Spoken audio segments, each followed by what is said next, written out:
అసెంబ్లీలో అన్ని అంశాలపై చర్చించేందుకు సిద్ధంగా ఉన్నామన్నారు మంత్రి సవిత. వైసీపీ ఎమ్మెల్యేలకు ఖచ్చితంగా మైక్ ఇస్తామని తెలిపారు. తన ఫోటోని వైసీపీ నేతలు మార్ఫింగ్ చేశారని, సచివాలయ భవనాలపై తప్పుడు ప్రచారం చేస్తున్నారన్నారు. తప్పుడు ప్రచారంపై పోలీసులకి ఫిర్యాదు చేశారన్నారు. దేనికైనా జవాబు చెప్పడానికి సిద్ధంగా ఉన్నాను. మరి నేను తెలియజేసేది ఒకటే, రోజా గారికి కావచ్చు, వైసీపీ నాయకులకు కావచ్చు, 17 మెడికల్ కాలేజ్ గురించి చర్చించడానికైనా సిద్ధమే, యూరియా గురించి చర్చించడానికైనా సిద్ధమే, అమరావతి గురించి చర్చించడానికైనా సిద్ధమే.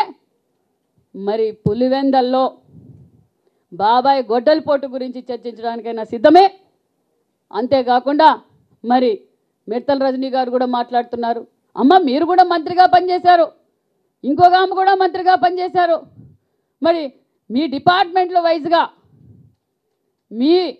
మీరు చర్చించడానికి సిద్ధమైతే నేను చర్చించడానికి సిద్ధంగా, నేను క్లారిటీగా ఉన్నా. మేము ఎక్కడ అసభ్యకరంగా మాట్లాడాం. నేను మొదటిసారి ఎమ్మెల్యేనే. మేము హాఫ్ నాలెడ్జ్లు, మీరు ఫుల్ నాలెడ్జ్ వాళ్ళు. 5 సంవత్సరాలుగా ఈ రాష్ట్రాన్ని ఏ విధంగా పరిపాలన చేశారో, ఏ విధంగా అభివృద్ధి చేశారో మీరు చర్చించడానికి సిద్ధమైతే మీ నాయకుడు ఉన్నారు కదా జగన్మోహన్ రెడ్డి గారు, పులివెందుల ఎమ్మెల్యే గారిని రమ్మనండి. మేము చర్చించడానికి మైక్ ఇవ్వడం